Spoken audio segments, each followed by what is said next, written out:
Pode ser que você esteja se questionando: cara, mas como que eu vou me livrar de pensamentos pesados, pensamentos derrotistas ou tristeza? Porque a gente não é good vibe o tempo todo, não é verdade? Às vezes dá vontade de sair correndo gritando, e é normal isso. Todo mundo passa por isso. Pelo menos 11 das 24 horas do dia. Brincadeirinha. Mas assim, além da respiração, da meditação, da oração, ainda tem o Ho'oponopono que nós podemos usar. Quando surgir esses pensamentos na sua cabeça, faça uso. Você pode dizer simplesmente: sinto muito, me perdoe, eu te amo, sou grata. Ou diga: eu aceito, eu te amo, eu agradeço, que é também uma variante do Ho'oponopono, que foi ensinada pelo mestre Rumi. E isso vai acalmar seu coração, vai acalmar a sua mente. Quando você estiver diante de alguma adversidade ou algo assim que, sabe, que dá aquele nó, que dá aquele aperto: eu aceito, eu te amo, eu agradeço. Você vai falando quantas vezes forem necessárias. Ou fale simplesmente: eu te amo, até esse pensamento se dissipar. Então, bora terminar finalmente o capítulo 8, né? Extenso, porém muito complexo. Reze pelo seu caminho. O Espírito do Senhor Deus está sobre mim, porque o Senhor me ungiu para pregar boas novas aos mansos, enviou-me a restaurar os contritos de coração, a proclamar liberdade aos cativos e abertura de prisão aos presos, a apregoar o ano aceitável do Senhor e o dia da vingança do nosso Deus, a consolar todos os tristes, a ordenar acerca dos tristes de Sião que se lhes dê glória em vez de cinza, óleo de júbilo em vez de tristeza, vestes de louvor em vez de espírito angustiado, a fim de que se chamem árvores de justiça, plantações do Senhor, para que ele seja glorificado. Isaías 61, do 1 ao 3. Nesse capítulo maravilhoso de Isaías, ficamos sabendo o objetivo da verdade: proclamar liberdade aos cativos, abertura de prisões aos presos. Os cativos são as pessoas que estão presas pelas correntes das falsas crenças, dos erros, das superstições. Você cria o próprio inferno e paraíso por meio das crenças sobre si mesmo, sobre as pessoas e o mundo em geral. Você pode culpar o mundo, as circunstâncias, as pessoas, o acaso pelo azar, infortúnios e doenças. Quando você vir a verdade, estará livre, pois perceberá que é mestre do próprio destino e capitão da sua sorte. Você se tornará o que contempla. O seu pensamento e seu sentimento controlam o seu destino. Na história sobre as leis da vida, você aprende uma verdade simples e fundamental, ensinada em todas as épocas e encontrada em todas as escrituras sagradas do mundo. Porque, como imaginou no seu coração, assim ele é. A palavra coração é uma antiga expressão caldeia que significa mente subconsciente. Qualquer ideia ou pensamento sentido como verdadeiro será subjetificado, coração. E o estado subjetivo do pensamento ou convicção se manifesta no mundo. O mundo se refere à saúde, ao companheirismo, às finanças, à vida doméstica, na verdade, todas as circunstâncias da vida. A sensação ou convicção dominante que você tem sobre si governa todas as circunstâncias da sua vida. Disso dependerá o seu sucesso ou seu fracasso. Então, aquela velha história de querer culpar os outros pelos nossos fracassos não cola. E olha, é libertador. A partir do momento que você aceita isso, que você cria na sua realidade tanto coisas boas quanto ruins, você se torna consciente, sabe? Você começa a prestar atenção ao seu pensamento o tempo todo, porque você não quer atrair coisas ruins para si, não é verdade? Então é libertador. É como disse Jesus: a verdade vos libertará, e liberta mesmo. Continuando, quando você aprende a verdade, apregou o dia da vingança do nosso Deus. Na Bíblia, a palavra vingança significa o desagravo da verdade, ou a vitória proclamada pelo seu estado de espírito dominante. Por exemplo, se você espera o fracasso, estará no estado de espírito do fracasso. Estados de espíritos criam. Sabendo disso, você consegue mudar o seu estado de espírito para o de sucesso. Você agora espera apenas o melhor, em um estado de espírito de expectativa confiante. A cura divina se baseia na suposição de que falamos de um centro absoluto, o eu sou ou causa primeira. O tratamento não é condicionado por elementos do tempo como o passado, presente ou futuro, nem tampouco por algo que já transpirou. Não seria possível para um metafísico ou um curandeiro espiritual fazer um trabalho eficaz caso julgasse de acordo com as aparências. No capítulo de Isaías, somos instruídos a dar glória em vez de cinzas. As cinzas simbolizam o estado velho, gasto, encolhido ou condição doente. Não devemos ver esse estado negativo, e sim a beleza em nossa consciência. Dessa forma, a beleza vai se objetivar na tela do espaço.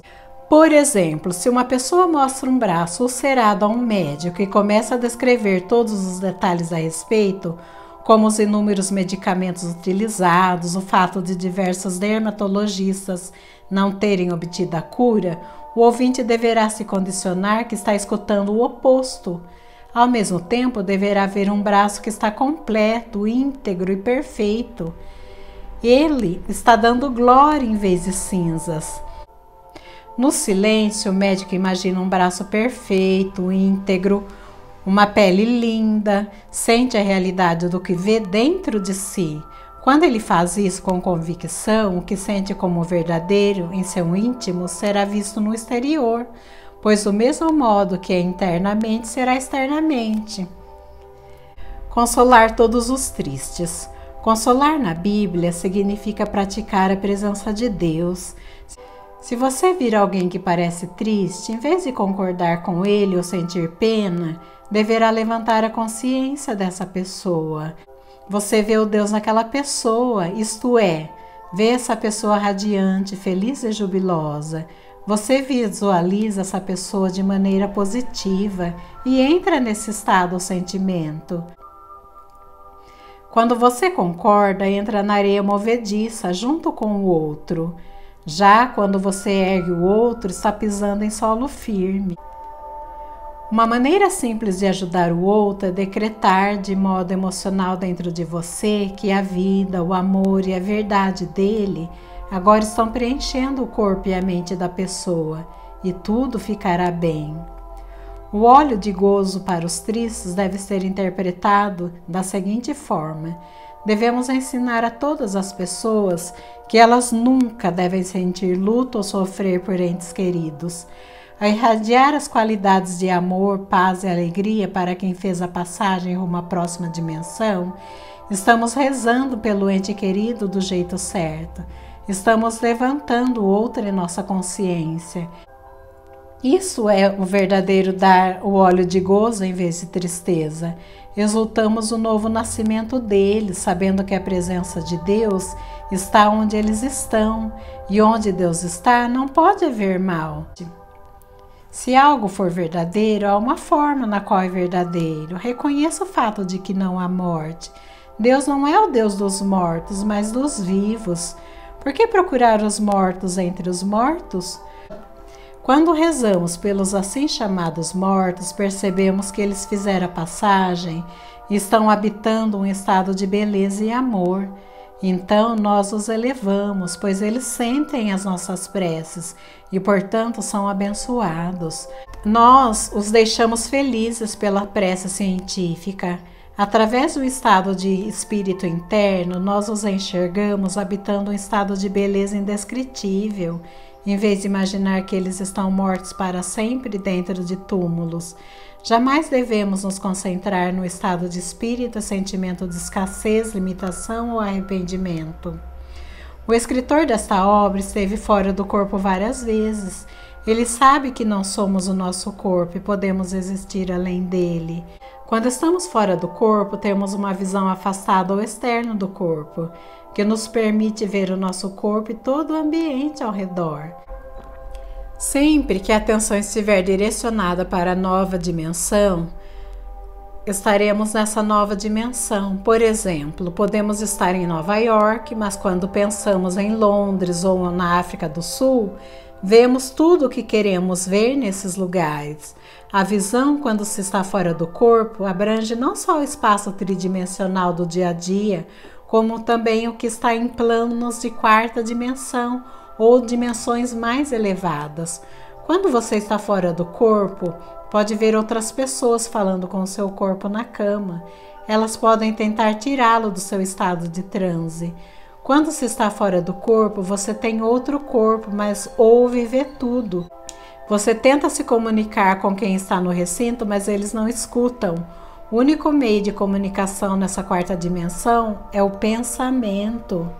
Você sabe que está vivo e que não é o seu corpo. Também sabe que é imortal. Os antigos místicos que viam através do tempo e do espaço aconselharam todos nós a dar glória em vez de cinza, óleo de gozo em vez de tristeza, veste de louvor em vez de espírito angustiado. Eles sabiam que havia somente vida e que cada um viveu para sempre. As vestes do louvor significam um estado de espírito jubiloso, feliz, confiante. Em outras palavras, louvor nos mistérios é o estado de espírito exaltado. Disse que São Tadeu andou pela terra com a cabeça e o pescoço cobertos de óleo. O óleo simboliza estado jubiloso. Disse que ele andou pela terra com o louvor a Deus para sempre nos lábios. Devemos erguer as pessoas na consciência, percebendo que Deus está prosperando essas pessoas em corpo, mente e interesses. Devemos saber que não importa o que elas façam, Deus está agindo. É assim que você dá as vestes de louvor em vez de espírito angustiado. Há algum tempo, uma mulher veio me procurar e contou que o filho sofria de cretinismo, uma doença glandular. O garoto tinha tomado grandes doses de extrato de tireoide e outros medicamentos glandulares biológicos sem sucesso. Os médicos o desenganaram. O espírito da mãe estava angustiado. Contudo, mesmo desanimada e deprimida, ela deu ao filho as vestes de louvor em vez de espírito angustiado.